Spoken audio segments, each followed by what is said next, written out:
Today, across the world, in parks and playgrounds, in classrooms and community centres, in back gardens and busy streets, children are doing what children are born to do: play.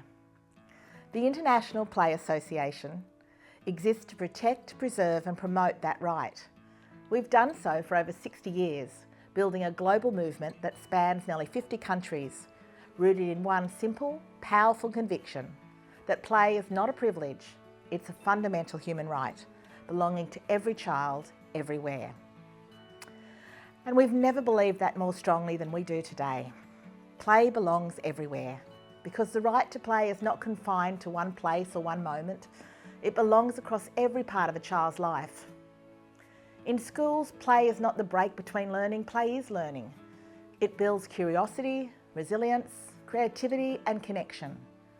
We must resist the relentless narrowing of childhood into test scores and targets and restore joyful, child-led play to the heart of education. In hospitals, play is healing. It benefits young patients from the simple joy that comes from play to supporting the therapeutic intervention and recovery. It allows children to articulate feelings that may be difficult to express verbally and helps them cope with frightening experiences, reducing fear and anxiety. Every child in hospital deserves the opportunity to play, and every ward should have people dedicated to making that happen. In communities, on streets, in parks, in open spaces, children need the freedom to roam, to take risks, to discover the world on their own terms. We must reclaim those spaces, design our neighbourhoods with children in mind, and resist the culture of overscheduling that leaves no room to simply wander and wonder. Honouring the people who make it happen is important, because none of this happens without people. And today, on the International Day of Play, we want to honour them. This movement is not driven by institutions alone. It is driven by individuals, by the play worker who shows up every day to a park or community centre, creating space for children to be free, by the teacher who fights for recess when others want to cut it, by the hospital play specialist who brings colour and laughter into a ward, by the parent who lets their child take a risk, get muddy and spend uninterrupted time lost in play and trust that it all matters.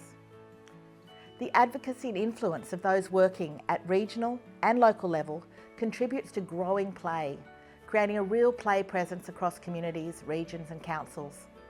When IPA World joined the call on UN member states to support a resolution for an International Day of Play, 138 countries said yes, because children, young people and advocates from around the world had made the case loudly and clearly.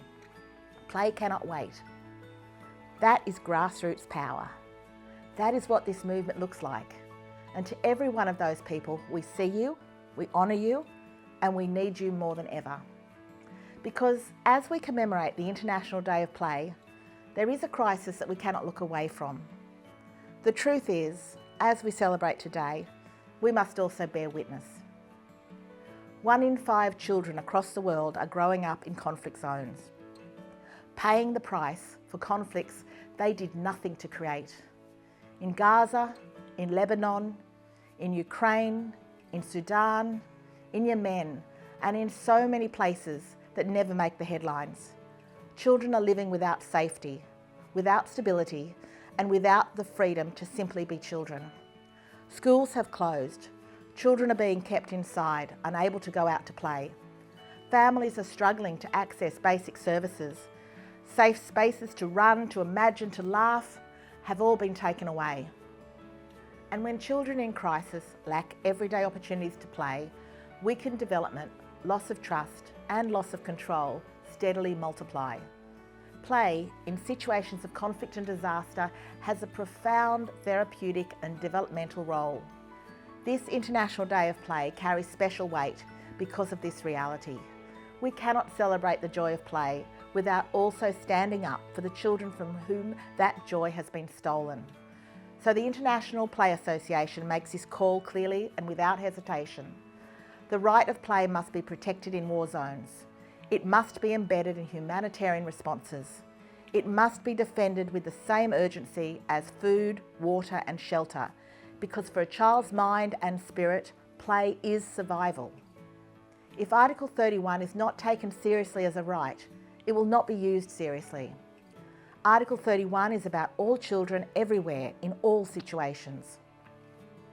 We call on governments, humanitarian organisations and policymakers across the world to uphold a child's right to play, not one day, every day. So as we mark this International Day of Play in 2026, we do so with both joy and purpose. We celebrate every child who played today, freely, joyfully and on their own terms. And we commit as an association, as a movement, as a global community, to champion play wherever it is threatened, in conflict, in hospitals, in schools, in communities, in policy rooms and parliaments, and wherever decisions about children's lives are made. If Article 31 is not taken seriously as a right, it will not be used seriously. So let us be serious. Let us be bold. Let us be the champions and advocates that the children of this world deserve. Every child, everywhere, has the right to play. Protect play, protect childhood. On this International Day of Play, we hope you will enjoy celebrating and also advocating for children's right to play everywhere. Thank you.